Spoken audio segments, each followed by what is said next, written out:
Welcome back, everybody. This just in, New York plans to cap ride-hailing services like Uber, Lyft, and Via, making it the first U.S. city to take such a step. New vehicle licenses will be frozen for 1 year while the city tries to find ways of reducing traffic congestion. Taxi cab companies are happy with the decision. How does the other side feel? Joining me now is co-founder and CEO of Via, Daniel Ramout, who joins us live now.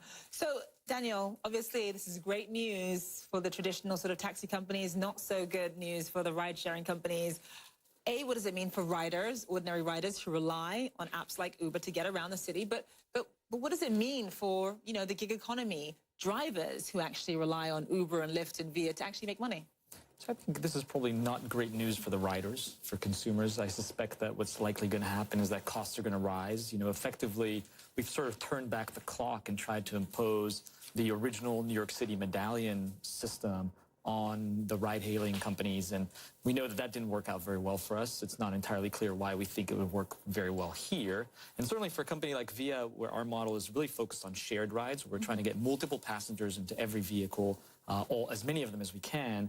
This makes it very tough because there aren't that many of these large vehicles that we like to use in the city. There are 100,000 for-hire vehicles, but very few that can seat more than 3 or 4 passengers. We'd like to add more of these high-capacity vehicles, and this is going to make it quite tough. And that's where we are mostly concerned. Yeah, it's interesting because, you know, one of the concerns is obviously cutting down congestion.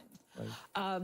And I don't really understand how this, I mean, these people, a lot of these people who drivers who use ride-sharing apps, they have their own cars, which might be on the streets anyway. There's also the issue of people who don't live in Manhattan, people who live in Brooklyn, Queens, the Bronx, Staten Island, who might not be able to just walk outside their house and just hail a yellow taxi. They, you know, it's very convenient for them to be able to use their phone and use Via or Uber, but now they can't do that. That's right. So I think, again, I don't think any of us want to go back to 2009, 2010, where it was extremely difficult to get a cab, certainly outside of Manhattan, certainly if you were a minority. And I don't think that's the world that we want to come back to. And I'm afraid that the cap may lead us in that direction.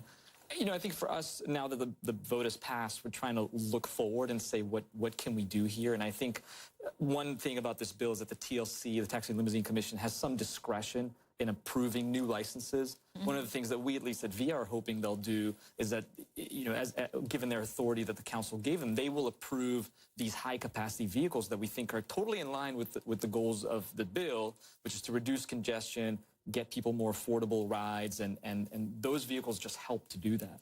It's interesting because, I mean, listen, you know, Uber and Lyft are pretty dominant compared to Via, just in terms of what is more popular in New York City. And are you worried that this is going to now spread to other cities too, other major cities across the United States? So, I would argue when it comes to shared rides, that Via is doing quite well. Okay. But that aside, I think I apologize. No, it's, I did not mean to diss your company on TV. I'm sorry. I will say that one of the concerns, you know, the idea behind this cap bill was that ride-hailing companies are contributing to congestion. And I think it's become a very popular notion, and there are 100,000 of these for-hire vehicles now in the city that companies like Uber, Lyft, Via use. So I can understand the concern. I can understand why people look at that and say there's been this growth in the number of cars. But we actually have data from a study that the city commissioned a few years ago, done by McKinsey, that cost the city $2 million, that showed that, in fact, ride-hailing was not contributing to congestion. That congestion was coming from truck deliveries and from construction and from just general growth in population and job growth. And, you know, we've had economists look at the data more recently and basically show that that's continuing to be true. So I think the idea that we need to cap ride-hailing companies because they're contributing to congestion is not true. And I sincerely hope other cities don't follow up on that and impose a system that we don't really understand what will do, this artificial constraint on introducing new vehicles for a service that, frankly, has made mobility better in the city. When you think about mobility in New York City or any other city in the US and Europe and elsewhere without ride-hailing and ride-sharing, I think we'd all agree that it was worse.